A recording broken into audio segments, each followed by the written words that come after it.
The need for palliative care has been rapidly increasing due to the high number of people living with non-communicable diseases. My name is Beldin Waliula, and on this week's episode of Health Digest, we bring you to Nyeri County to see how hospitals have been offering care to people who need it and adding days to their lives. Palliative care may be referred to as the end of life, but to Wilson Muriuki, aged 69 years from Kirinyaga County, is this a continuity of care that has helped him live a normal and fulfilling life after being diagnosed with multiple myeloma, which is a type of cancer that affects the bone marrow. Ilianza 2014 wakati nilikuwa nina kwa kazi. Wakati ilianza nilikuwa nasikia kama vile mtu unasikia mgongo hivi. Nikasikia sio mzuri. Wakati sio mzuri, nikaamua kwenda hospitali. Nikaenda kliniki hizi za kwetu, nikaona bado mambo inazidi. Nikaona sio mzuri. Kwa hivyo ikiwa imezidi hapo, wacha nikimbie niwe kwa hospitali kubwa. Ndio nikakuja hapa Tumutumu.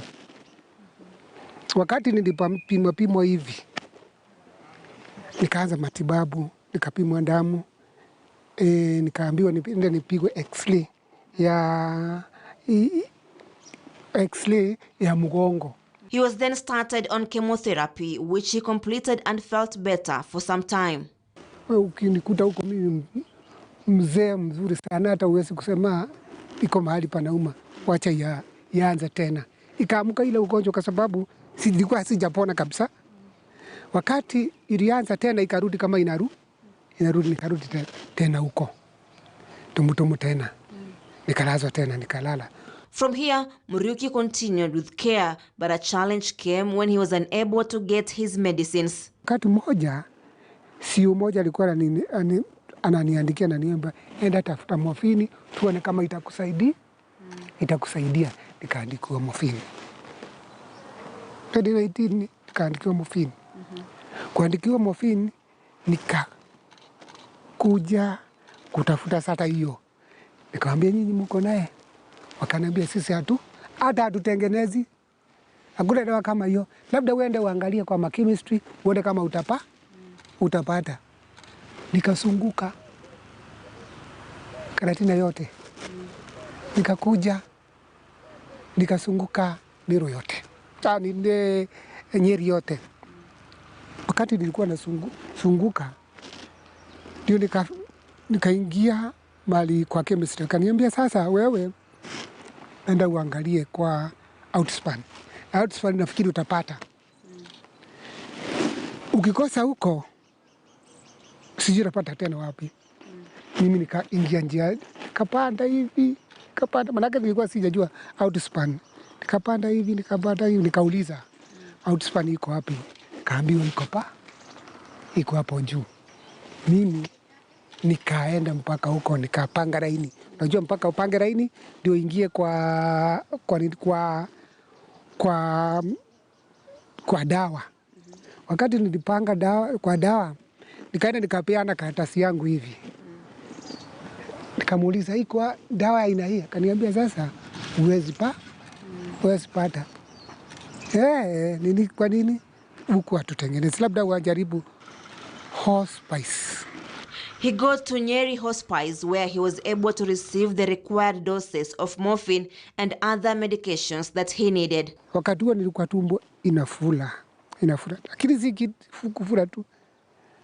Nashindwa ni nini?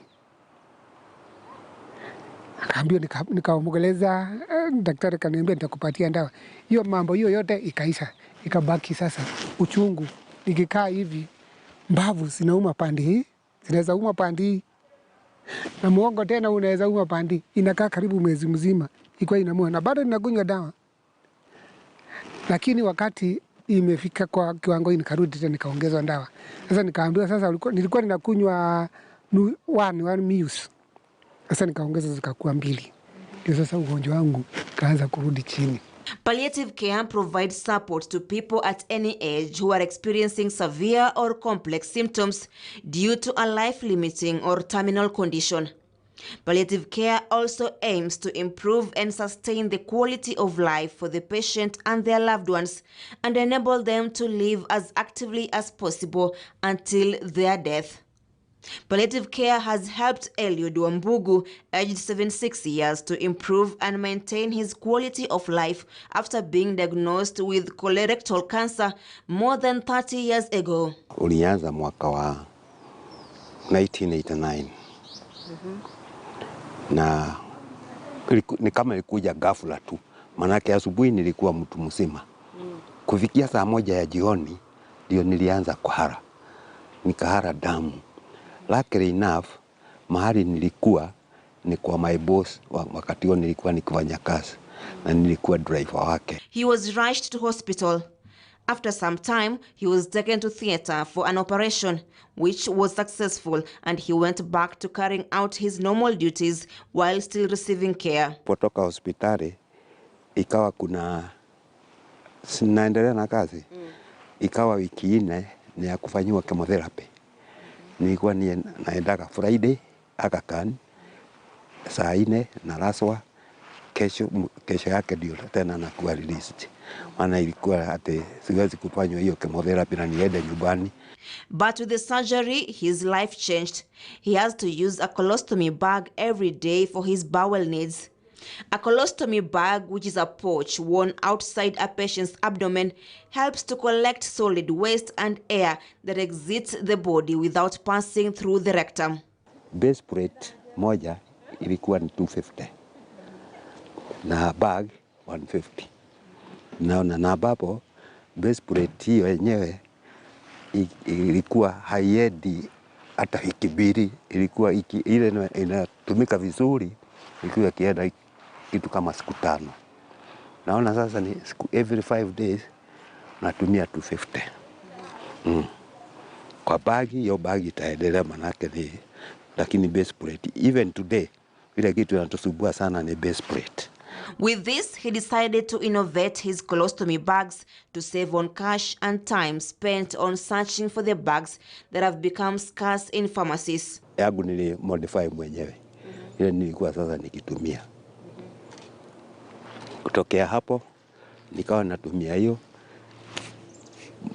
Siku moja kama niko nyumbani nikakumbuka kuna wakati huo nikiwa kwa company kuna mama moja nilikuwa nipeleka hospice Kenyatta.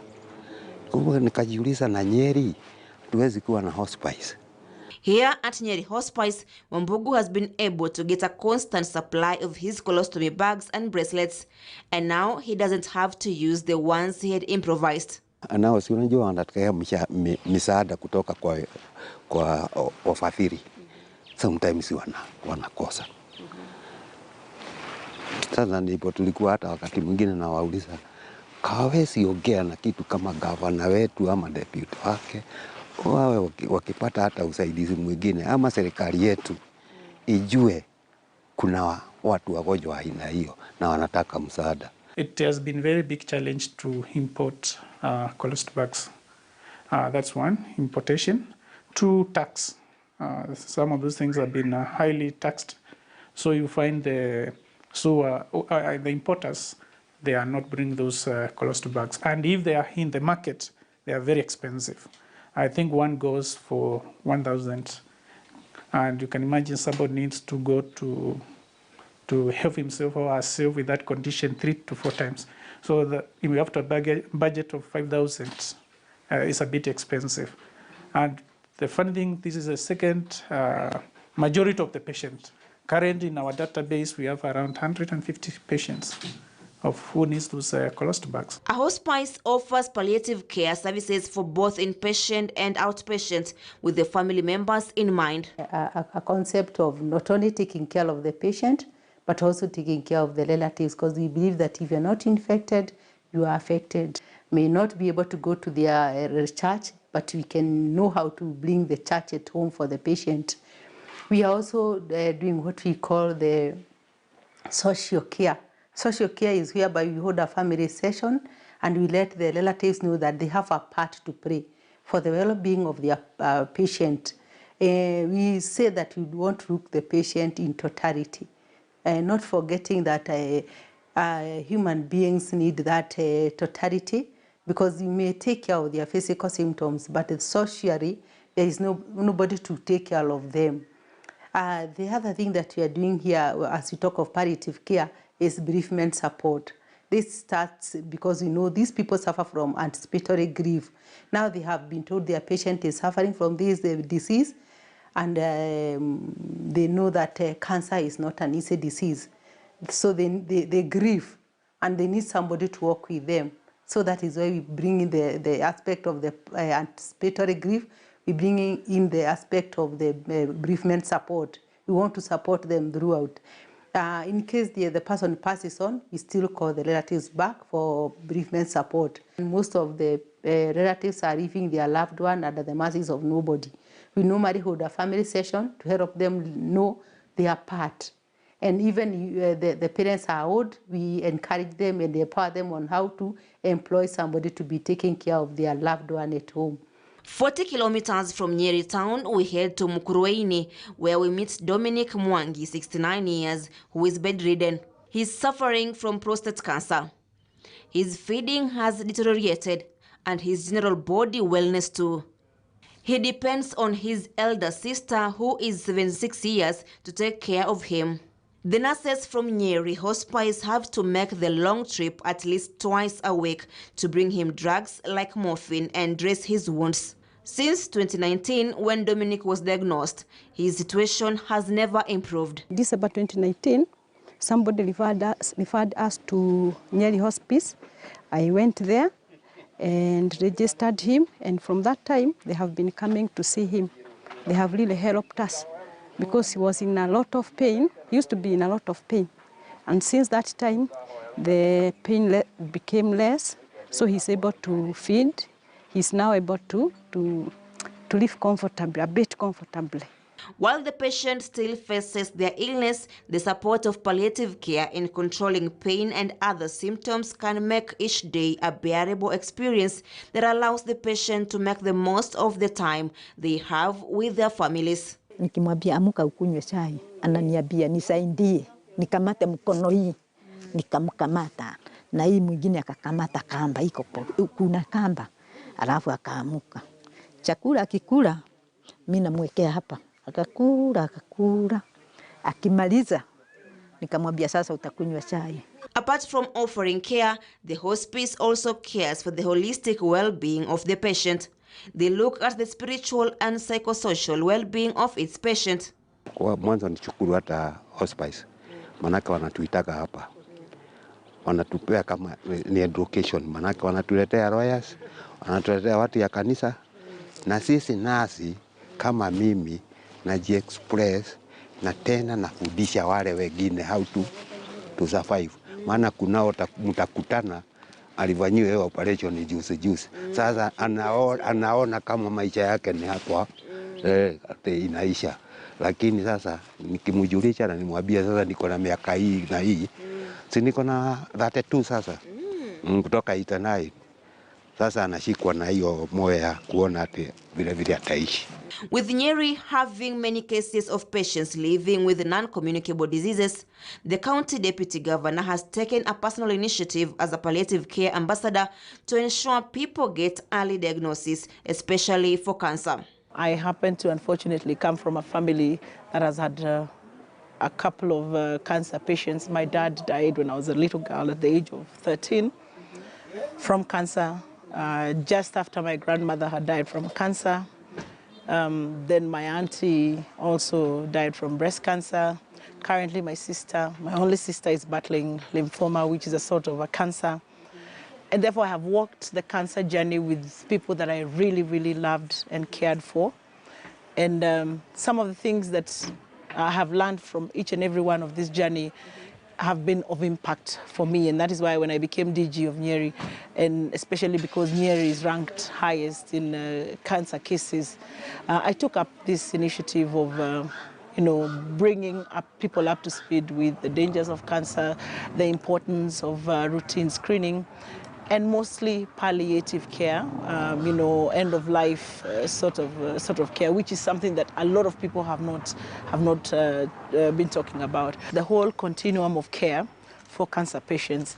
From one, diagnosis, early diagnosis. So what am I doing to that end? I'm ensuring I have run a 3-year campaign on the importance of screening.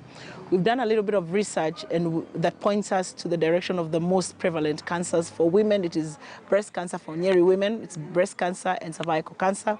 For our men, it is prostate and lots of stomach cancers. We have also gone back and I'm talking to a lot of research students to look at why it is that we have very many cancer cases in Nyeri County, and a lot of this research is leading us to the direction of overuse or misuse or underuse of herbicides, of pesticides.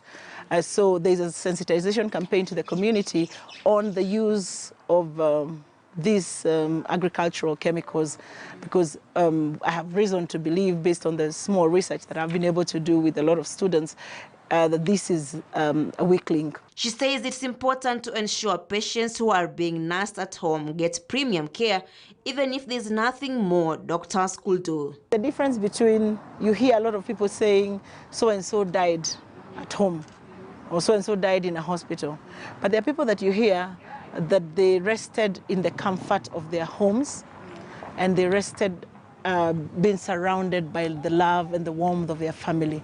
That is the difference between a patient who has palliative care and a patient who doesn't have palliative care. A patient who doesn't have palliative care does not know how to deal with, for instance, the last stage. Some of them have not accepted that they are in end of life. So who helps them then go through this counseling? The second one is we actually offer legal advice. For instance, have you written a will? The importance of writing a will. And we take the patients through and the families through some of this, activities, and we give them access to, for instance, family lawyers. The third one is the medical, which is most important. For instance, if you have a cancer wound on you, you don't need to spend money going to the hospital for dressing. The hospital should come to you, and that is what palliative care is about, that home-based care. So that then once or twice a week, we send a nurse over to dress the wounds, to ensure that these cancer patients are consistently taking their medicine to take care of their pain. And then we take care of their medical bit alongside the other dimensions. We also take the family through counseling to understand that a cancer patient sometimes will wake up and they don't want to talk to anybody. It's just the psychological things that are going on. They don't want to eat. How do you deal with that as the caregiver and as the person and family person who is responsible to this patient? How do you deal with that? How do you deal with the day that the cancer patient wakes up and they are, for instance, rude to you? They don't want to take a bath. So we also take the family through counseling, and so that at the time that the cancer patient or the patient dies, even the family has gone through psychological counseling, and they're able to take up the grief, and they're able to heal faster. Palliative care, though, does not necessarily mean end of life. Doesn't mean that you're dying. Yeah. And that is why we need to be very careful about how we communicate. With hospices offering both inpatient and outpatient services, the biggest challenge has been cultural beliefs, especially when it comes to the end-of-life care, as many people equate it to death. Big challenge as a hospice with our car. There was a belief, if you see a hospice car, you will see a casket or a hearse after.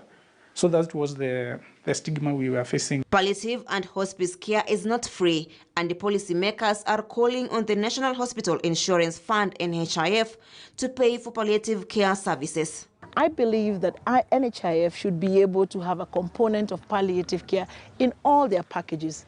It's a discussion that I'm currently having with NHIF to include palliative care, especially in their oncology package. Governors should be able to embrace hospices, palliative care centers, and NGOs that are dealing with palliative care within the counties. They should be able to embrace them and be able to you know, for instance, help them with palliative care nurses. If these places already have nurses that are not trained in palliative care, governors should be able to train the nurses who are looking after end-of-life patients with palliative care, you know, education.